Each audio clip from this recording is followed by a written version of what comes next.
নমস্কার সবাইকে। অলকার হেসেলের আবারও একটা নতুন রেসিপি নিয়ে চলে এসেছি।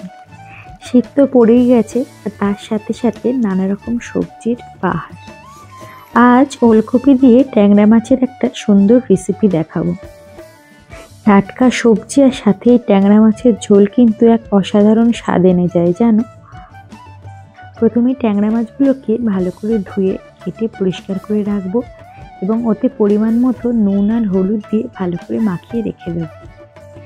এরপর একটা কড়াইয়ে একটু তেল দিয়ে ট্যাংরা মাছগুলোকে দিয়ে দেবো একটু ভাজা ভাজা হওয়ার জন্য।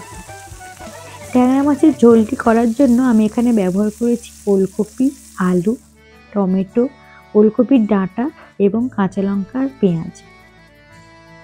আপনারা চাইলে এখানে ওলকপির জায়গায় ফুলকপিও ব্যবহার করতে পারেন। বিশ্বাস করুন, ভীষণই সুন্দর একটা টেস্ট হয়। চলুন দেখি মাছগুলো ভাজা হলো কিনা। হ্যাঁ, এখানে মাছগুলো ভাজা হয়ে গেছে। মাছগুলোকে আলাদা একটা পাত্রে তুলে রাখবো।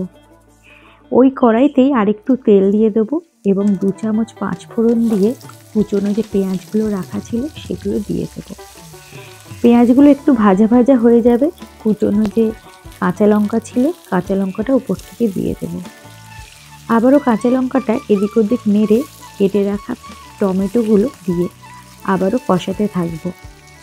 এরপর আস্তে আস্তে স্বাদ মতো নুন, একটু আদা দিয়ে আবারও একটু নাড়ব।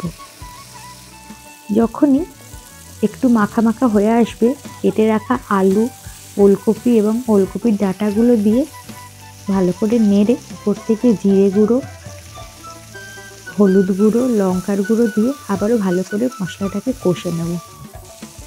একটু উপর থেকে জল দিয়ে দেব যাতে মশলাটা নিচে লেগে না যায় বা পুড়ে না যায়।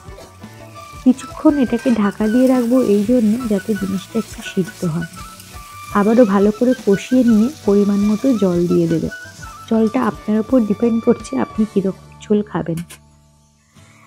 আবারও একটু ঢাকা দিয়ে যখন ফুটে উঠবে তখন উপর থেকে দেখে নেবেন যে আলু আর কপি সিদ্ধ হয়েছে কিনা। হয়ে গেলে মাছগুলো দিয়ে দেবেন। দেওয়ার পরে আরও কিছুক্ষণ ঢাকা দিয়ে রেখে 5 থেকে 7 মিনিট পর ঢাকা খুলে রেডি কিন্তু ট্যাংরা মাছের ওলকপি দিয়ে পাতলা ঝোল।